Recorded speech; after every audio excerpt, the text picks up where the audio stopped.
Hey guys, Professor Bill, Comic Book University, in X-Force issue number 24. What's that, two X comic books in the same week? Well, hopefully this one was better than the first one I did. And it was. This comic book was practically perfection. Every single thing that happened in this comic book, I'm just like, I'm there and I believe it. Maybe somebody was controlling me through pen and paper, making me like this thing. His name would be Benjamin Percy. Let's get talking about that. Benjamin Percy is, in fact, the writer of this comic book. Martin Coccolo on art and Guru-eFX on color art. VC's Joe Caramagna doing the letters, and the design is by Tom Mueller. Joshua Cassara and Dean White are the cover artists. Couple variant covers out there. Cool. And Hickman, head of X. So let's go. Look, let's just talk about the art here. Martin Coccola. I don't remember if I've ever seen Martin's work before, but I'm sitting here reading, and I'm looking at this. I'm like, there's only one artist here. Look, Guru-eFX, I believe, is a company, more than one person doing this. So seeing the different colors in here, I'm just like, okay, whatever. It is what it is. They got somebody do this and somebody do that, whatever, or it's one person. They just did a really great job. I don't know. I never really cared too much in that regard. But as far as Martin is concerned, this is one person who just did two very distinct art styles in this comic book. Possibly three. Possibly three. Because the Beast and Black Tom stuff did look different than the Colossus stuff in here. Look, man. Look. When you see the regular Colossus stuff, it looks like a regular old comic book. Like an old school comic book, and it's just fantastic. The Black Tom and Beast stuff also looked a little different because there's a lot of internal bodywork stuff there, so there's a lot of play with the shadows, The lighting had to be extremely different, and that's what kind of makes it look like it's something different. Maybe it just is, but really fantastic job there, right? When you're looking at the other stuff, though, when you're looking at Peter Rasputin's brother, I'm going to get into that in a moment, and that other dude, the guy who writes stuff, they actually have the names here. It's one of the things I like about these books, the Chronicler. So Mikhail Rasputin and the Chronicler. I was pretty impressed with this. The art on this was just, I don't know how many people, I don't know how old some of the people are here, but way before even my time, there was this comic book series out called Classics Illustrated. I think that's what it was called. And I'd got my hands on a bunch of these, and I couldn't get my hands on enough of these, man. Moby Dick, Swiss Family Robinson, Robinson Crusoe, like so many of these incredible stories would be in these Classics Illustrated, and the art in here was so different from regular comic book art, even though they were comic books, and they just looked sublime. I mean, wow. And that's what this art style for the Chronicler and Mikhail moments in here, it really looked like those Classics Illustrated, and I was blown away entirely. I looked over who, I briefly glanced at whatever, who did the art as I'm moving on through this comic book. And I'm like, I got to get back and see how many regular artists were on this comic book, because I swear to God, it looked like there were two entirely different people working on this, and it wasn't. And Martin did a freaking amazing job on that. I cannot praise the art styles on this. Wow.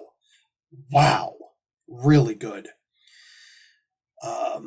Wouldn't have been possible if Guru-eFX didn't, absolutely kill it with the colors also. So really good job. Like, all the best pencils in the world aren't going to match those pencils if the colorist is just, let's just do it all the same. Nah, it's all the same to me. Who cares, right? No, that wouldn't work. So Guru did a fantastic job also. Percy took a couple of risks in here. Not big risks, but slight risks. Having the whole English versus Irish thing in here, having a couple of the self-deprecating Irish and the Irish, making fun of the British and so on, it felt like a real conversation. Percy seems like one of those kinds of guys where if you punch him in the arm, he'll be like, "Hey, what's going on?" He seems like a genuinely cool guy who's not some little snowflakey, you know what I'm saying, whatever. I'm not saying like he's uncaring about people's emotions or feelings or anything like that. That's not what I'm saying. I'm saying he seems like the kind of guy who he's a strong guy who is not going to take anything that you do necessarily as an act of aggression. You know what I'm saying? Yeah. So, quick little aside. Somebody came to my door earlier yesterday. They knocked on my door and they left something and they walked away. I came around, walked down the hallway, I looked outside. I didn't see anybody. So I'm like, all right, whatever. I just opened the door. I figured it's late for Amazon, but maybe my wife ordered something on Amazon. It's coming late, whatever. I didn't see anybody out there. I opened up the door, look around, I don't see anything. This guy was very silent, or I'm just getting old, or a combination of both. But I reached down and I grabbed the, what do you call it? It was just an envelope. I picked up the envelope and, I start to go back in the house and all of a sudden this dude, young kid, pops out from the side, and as soon as he comes into my field of view, is also, hey, what's going on? And it was like really, it was a non-threatening voice, but the act of jumping out and like, dude, like if you look, you grew up in nice places instead of dangerous places, right? You never been to the military.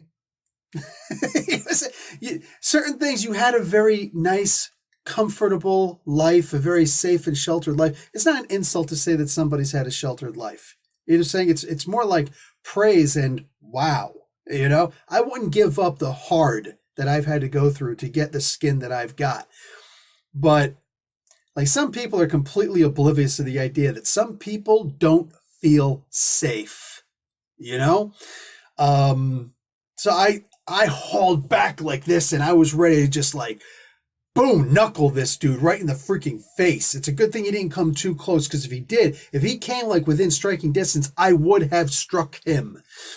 But instead he was back far enough, but like just popping into my field of view. I did not hear him in the grass, boom, just be there. And just like his voice was loud, even though it was non-threatening, it was still loud and way too much energy.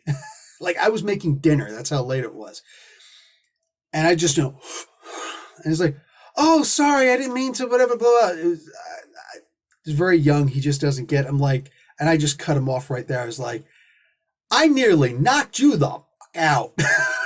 And he's, oh, I'm like, son of a bitch. And I close the door and wow. If you led a sheltered life, you're like, you were a jerk. Nobody was a jerk. Nobody was a jerk. We're all different, and you have to meet people where they are in life. And that's just the way it was. And there are a bunch of people who had a life like mine who are just like, you should have stepped forward and hit that guy. How dare you? Like, everybody's different. Everybody's whatever. You know what I'm saying? All of that just to say,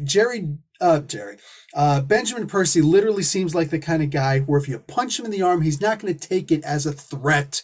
He's not going to take it as an act of aggression. If you punch him in his face, that's a different conversation. But you punch him in the arm, he's going to turn and look at you and be like, hey, what's going on, man? Like that. And not, you know what I'm saying? He seems like that kind of a guy. Just by how I'm reading this stuff, that's the kind of guy this guy seems like. First off, the spy espionage thriller stuff, that right there speaks to a kind of person who he's just got an interesting life. That's what this dude, if any comic book guy were to write a Sherlock Holmes, it better be Percy. Like, who else? Who else but Percy, right? Nobody better than Kenyon. Nobody better than Percy, all right, in this particular case. Absolutely love the spy thriller, chase, espionage, running through blood vessels and falling in stomach acid. And I had a salad. Yeah, I know, I can smell it. No. You should be able to control that. Oh, that's a good point. I love that, right? The whole, he's on you. Thank you for your service, but I've got to terminate you now. What, after everything I just did for you? I don't know why Black Tom wasn't just like, mother, what? Yeah, you did have some salad greens. Let me pull that from the outside the hard way. Like, Black Tom should just be like, Black Tom is written as such a nice guy, a crazy person, but like a nice crazy person, right? the kind of guy who you would pity while still, be careful. They got that mentally handicapped strength thing going on for them. We used to call it something different when we were younger, but with all the climate change, there seems to be a lot more snowflakes around. So it is what it is. Anyway, bada boom. The Beast in this. You know how somebody, like, there's a comic book trope. You don't necessarily kill a person because that's overdone, but feel free to cut off the person's hand. Okay, sure, because that's the safe thing to do. Not too many people cut off what got cut off in here. I looked at this as like, oh, goddamn. Look, I haven't been reading X-Force for a while. This issue 24. I forget how many issues I haven't been reading, but I sit here and I'm reading this one. I'm just like, damn. This story has been going on for a while. This is long-term storytelling. Guess what, kiddies? That's stuff that used to happen back when I was a kid. That stuff that you notice doesn't really happen too often nowadays, right? One and done. And make no mistake, even before my time, there used to be that one and done, nobody's got a long attention span, whatever kind of thing, Percy comes along and he has the ability, like, I felt like I haven't missed a single issue. I felt like, oh, one of those little nesting doll things got inside of him. Okay, interesting. Yeah, that just happened last issue, right? I read last issue, didn't I? It feels like that. The question, for you guys who have been following this issue by issue by issue, does it feel like it's been going on for too long now? This Russian nesting doll thing with these imitation Reavers? Does it feel like this story has been going on for too long? I don't know. I'm asking you at this point. But I'm reading this. I'm just like, I feel like I haven't really, for the most part, missed a beat. Say I missed the actual entry, or maybe I didn't. But boom, and it was good. And I literally thought to myself, this has been going on for too long. But this issue, at the very least, it's done so differently. And I'm just like, wow. Tropes are not an easy thing to get over. You got to switch things out a little bit. Saying, why isn't Beast just saying, oh, just kill me and I'll end my life and I'll come right back? You know what I'm saying? Oh, this thing is inside of me? Fine. I'll kill myself and I'll come right back and we're good. Is it because of the things inside? Did it get inside and it's like, oh, well, you would wind up respawning that thing inside? Like, I was extremely disappointed with the whole Storm thing. Why doesn't Storm want to come back? Because I'm a goddess and I shouldn't have to. But all my friends who die in the meantime, if they die, whatever. But I'm a goddess. They're not. Bitch, you trifling ass better get over yourself. That's how that came off to me. And that was directly in Hickman's hands. You know what I'm saying? That's how that came off to me. Like, you are no better than anybody else that is around here. You know what I'm saying? And if you don't want to die, like, that's on you. You know what I'm saying? If you don't want to be brought back, like, come on. That wasn't the way to do it. If that's the case, don't write where she's going to die. Don't write where she's got this virus inside of her. You know what I'm saying? Like, it's like, I'm not looking at this from a comic book point of view. I'm looking at this as the people who are making these comic books, right? In this particular case, I'm wondering, what is the reason for Beast not just saying, oh, I'm compromised? I'm willing to terminate Black Tom, but I won't terminate myself. He's willing to deform himself, right?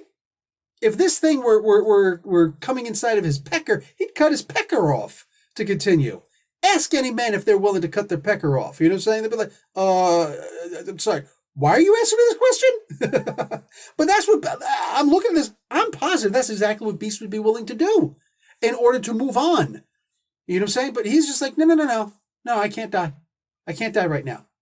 I want to know why. Did they explain why? This just makes me want to go back and read the other comic books. That's a good thing. This makes me want to, what did I miss? Let's talk really quick about some of the bad tropes in comic books. One of the bad tropes in comic books is making a comic book like a soap opera. When you ran out of ideas, give your character a brother. You know what I'm saying? Oh, the hero wound up killing the bad guy, which was their arch enemy for a long time. But now the villain seems to come back. Wow, the villain come back. It's not actually the villain. It's the brother wearing the same mask as, Dr. Doom's been killed 40 times, but he's got 41 brothers. Or are there more? Actually, they're Doom bots. But, like, you get what I'm saying. Like, you kill some... Or if it's a hero, I need an arch villain who really knows the hero. Give him a brother. When that comic book... When Giant Size X-Men came out, Maybe it's just me. I don't remember this whole big family that Colossus had. I remember he had a sister. And later on, we learned that the sister's name is Ilyana Rasputin, and she's a freaking badass. You know what I'm saying? A dumbass, but a badass dumbass. You know what I'm saying? It's one of the things, the character traits that I love about, and most of us love about this character. It's like, yeah, I should have been I should have been Sorcerer Supreme. Yeah, because you've got that natural power. You're just a dumbass.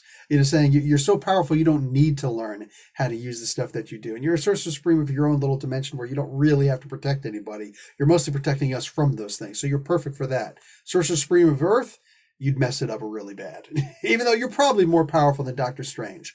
No thanks. You know what I'm saying? I love the character. But I don't think Peter Rasputin, as great as the character is, and Percy's handling Colossus better than most people have handled Colossus. Colossus has always been that guy who, what's one of the typical tropes? Anytime I play a face rip game, I always have somebody who's going to take a character and say, I want to be the strong character, right? I want to be the strong. Every face rip game, basically every Dungeons and Dragons with superheroes game that I've ever played, or the Marvel Superheroes Advanced Role Playing Game System, you know, the face rip game. I've always had somebody who's just like, you know, oh, I want to play the super strong guy. I want body armor. I want super strength. I want, you know, great endurance and usually some kind of a movement skill also, like leaping or teleportation. Can never be flight because Superman does that. But everybody else, I could be like the Hulk, or I could be like this, that, the other thing, you know, whatever. Or no movement skill, I'm like the Thing, or Colossus. Colossus, there's always got to be that super strong guy on the team. Always, right? And if you don't have that super strong guy on the team, what's the point? X-Force doesn't have that super strong guy on the team, but Colossus is in the book constantly, right? What does that tell you? They're operating at with a crux. They're operating without that super strong guy, that backup dude. You know, he's the backup plan for the backup plan to back up the backup plan. That's who Colossus is supposed to be.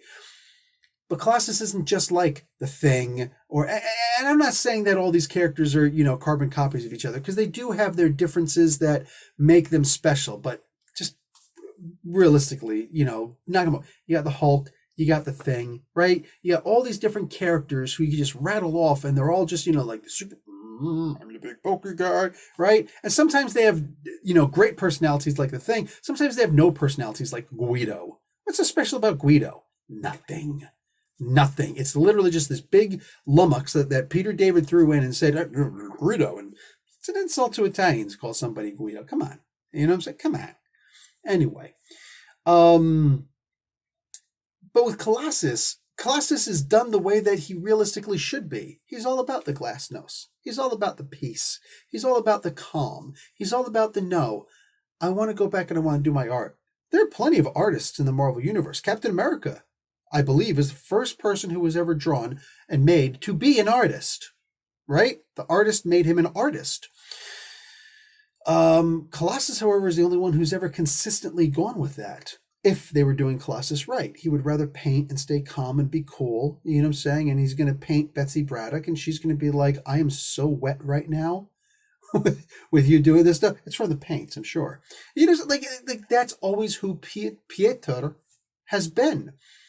And to make this super strong guy who doesn't want to use his strength, I'd rather farm and create. It's peaceful. It's good, honest work. I don't have to go to college to be a farmer.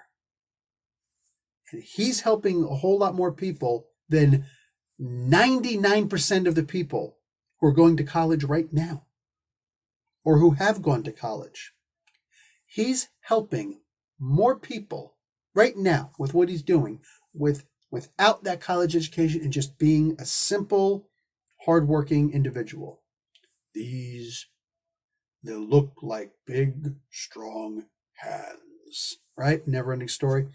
That's who Colossus is. I love it, right? So you got a really cool character like that, but who's not the most popular character out there.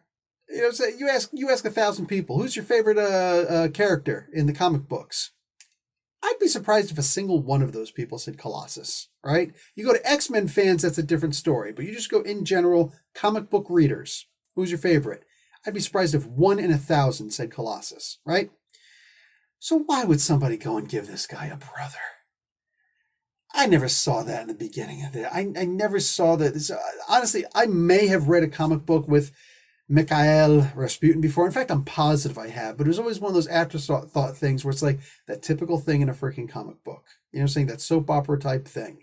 Oh, he's got a brother, right? How many brothers are there in the freaking Summers family, right? I mean, realistically, is that fun? Is that fun? What freaking Corsair is a space pirate. What's his mother do? She spits out babies. That's all she was ever good for. Like, realistically, right? How could she be anything else? That's all she is. She's a baby spitting machine. His mother is Master Mold, but for Summers, not Sentinels. Like, come on. Like, you know what I'm saying? So, to me, it just got a little bit much. And you don't do anything with the brothers. You keep on making new brothers. They just made a new brother. They just acknowledge, yeah, it's really a brother. They keep on making new brothers. They never really go anywhere. We still just like, oh, that's really cool. Can we stick with Cyclops, please? You know what I'm saying? Every so often, Havoc shows up and it's like, okay, cool. You could do something cool with him. But for the most part, it's just, can we just stick with, Cyclops, please? So there's no need to keep on making all these brothers. It's, with all due respect, it's stupid. So even the idea of a Mikhail Rasputin, I don't see the point in that. I think it's just dumb. It's an old, overdone comic book trope. It's dumb. You know what I'm saying? And even using here, he was your typical black and white. They might as well not even colored him. It's just your typical black and white freaking villain. You know what I'm saying? I've got this master plan to do something and destroy my brother. But I'm not going to do it the way that, this person who's the real professional here is saying that we should do it. No, just do it. Oh, look, it was good enough. You know, say, do you really want to destroy this person, or are you purposely sabotaging yourself? Are we going to see that you're purposely sabotaging yourself? Whatever, it is what it is. Here's the thing. I don't know why Percy is using this character, but he's using this character, right? I almost feel like it'd be better to just ignore that this character ever existed. Hey, Bill, I want you to write a book solely focusing on Colossus. Other people could be in it, but Colossus is the main protagonist and hero in this comic book. Do that. And be like, all right, cool. And make it deep and meaningful and with family. Sure, you want Ileana in it? Cool. I want you to put Miguel in it too. I quit. It's as simple as that. You know what I'm saying? Completely unnecessary character. Entirely unnecessary. Didn't really provide much in here. I don't think Percy has the chops to make Mikhail into an actual believable freaking character, because I've never seen this character as being believable. I've literally forgotten that the character exists. You know what I'm saying? That's what you do with trauma. You kind of black out those memories, right? No, I don't think anybody's got the ability to make Mikhail into somebody special. I really wish he would just disappear from the comics entirely, but you know what? It just is what it is. All that being what it is, though, man, this was a comic book. Like, so much was happening in here. The art in here, man, dude. Again, with the art, they made Beast have a big old pot belly. He had a big old dad bod going on. How many times have you watched a wrestling match where somebody's working on somebody's leg? But then and it goes on for like a good 5-10 minutes. They're working on, my knee, my leg, my ankle, whatever. And at the very end, they get a burst of adrenaline and they pop up and they start pow, pow, pow, and they pick them up for big things. It's like, did your leg hurt? But then after it's over and they're celebrating, it's all of a sudden, oh yeah, I'm supposed to be selling my leg. So, yeah, I won. The adrenaline must have died down. I think we need more people who've actually felt pain in their leg. Like, make that a little bit more believable, maybe. And in this particular case, like, this was just fantastic. If you're in pain, and I really believe that Beast was in pain, between seeing the what do you call it, the letter boxes, saying the word balloons being done where it's like, it looks like, the letters actually being done differently than the rest of the letters are being done, right? Seeing the artist jumping in and seeing the groaning and it's not just laying on the ground going, Yes, I'm in a lot of pain. It really hurts. But no, you can actually see it on his face. You can see it in his shoulders, in his fingers. You can see it everywhere. You can see the effects of his body. Like he was getting a big old giant-sized dad bod. That dude had a spare tire to spare. You know what I'm saying? Like he would, everything about the feeling of it. It wasn't just somebody saying Beast was in pain. No, you didn't tell me. You showed me. You showed me. And there is no better expression of a writer than to show, not tell. I love this. This was fantastic. This was a fantastic book, even though Mikkel was in this. This was a fantastic issue. Absolutely highly recommend it. Man, you go. You go. All right, guys. And I'm going to go. Like the video, watch an ad. Professor Bill, Comic Book University. Class dismissed.